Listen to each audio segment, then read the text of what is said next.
consider the following data. This is showing us the list of employees that works in a supermarket and the amount of sick leave days that they availed of. Now let's say that the manager of the supermarket would like to be able to look at this table, but from a different perspective. There is a tool in Excel called pivot charts and pivot tables, and using these tools we can plot our data or display our data in such a way that the user will be able to look at it from different perspectives. This is done easily by first highlighting the data. Then if we go on Insert, we can click on the option Pivot Table.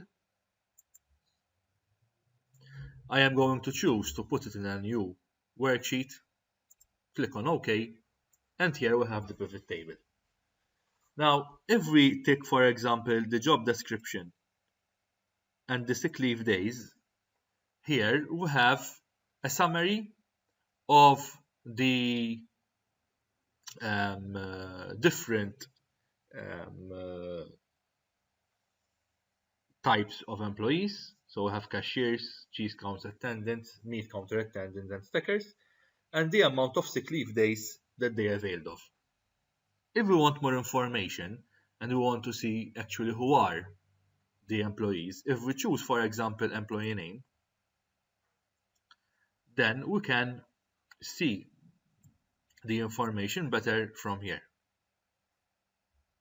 We have the option to click on the minus button to make the data more compact, or we can click on the plus button to see more information about that particular data.